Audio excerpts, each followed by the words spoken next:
আসসালামু আলাইকুম, কেমন আছেন সবাই? তো আজকে আমার বাড়িতে বটবুটি আছে। তো চলেন যাই বটবুটি নিয়ে। বটবুটি দিয়ে আজকে আলু দিয়ে শুটকি দিয়ে ভাজি করবো। খুবই মজা হয় ভাজিটা খাইতে। তো আমি একদিন ঘরে ভাজি করে খাইছিলাম, খুবই মজা হয়েছে। আর আমার গাছের বটবুটিগুলো মাশাআল্লাহ এত সুন্দর, খুবই সুন্দর দেখা যায়। ওই যে দেখেন, তা আমার বাড়ির এক সাইডে আমি থাকি, আর এক সাইডে সবজি, আপাতত সবজি লাগাইছি। তো ইনশাল্লাহ সামনে দেখি কি করা যায়।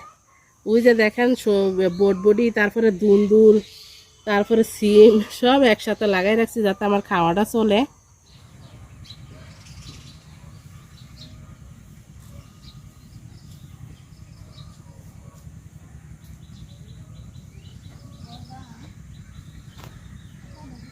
এই সাইডে বটবটিগুলা দেখেন, আমি ওই পাশ থেকে এগুলা পাইরে নিয়েছি।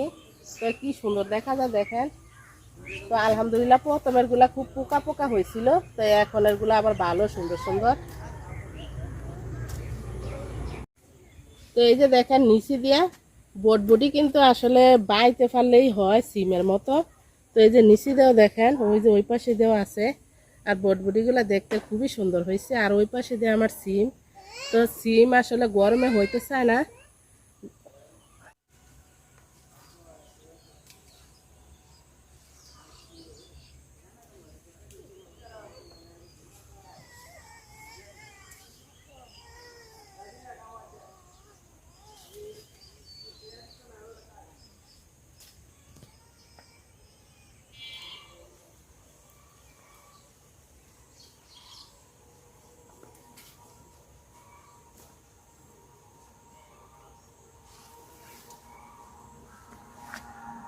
তো বটবটি দেখেন এই কটা পায়রা নিচ্ছি।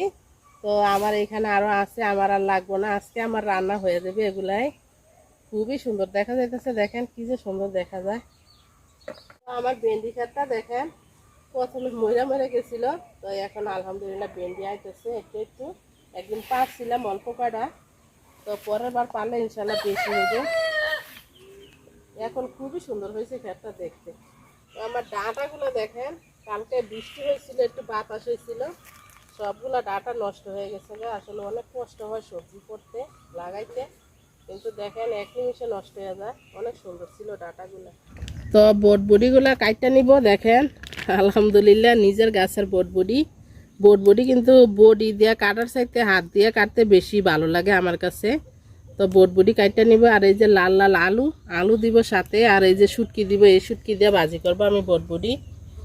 বটবটি কিন্তু তরকারি চাইতে ভাজি বেশি ভালো লাগে, আমার কাছে বেশি ভালো লাগে।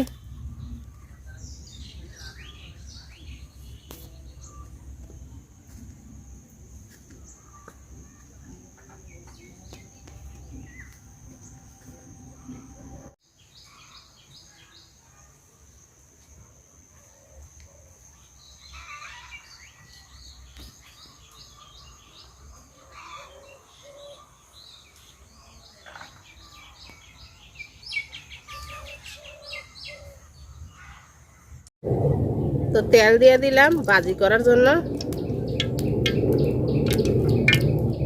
পেঁয়াজ কুচি, রসুন কুচি আর মরিচ কুচি দিয়ে দিলাম।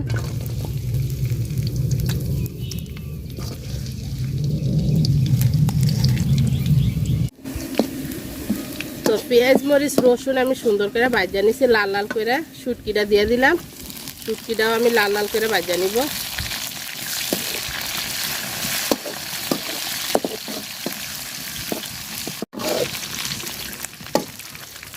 তো বটবটি আর আলু দিয়ে দিলাম।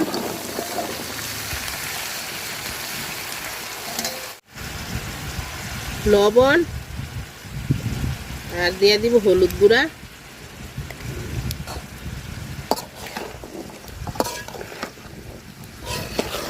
গরমের দিনে আসলে ভাজি ভালো লাগে ঝোলের তরকারি চাইতে। তো ভাজি থেকে দেখেন কতখানি পানি উঠছে। তো এই পানিতে আমি ভাজি রান্না করব, আর পানি দিব না। তো ভাজিতে পানি দিলে কিন্তু ভাজি খাইতে মজা হয় না। তো আমি চুলার জাল কমাই একদম ডাইকা রাখবো।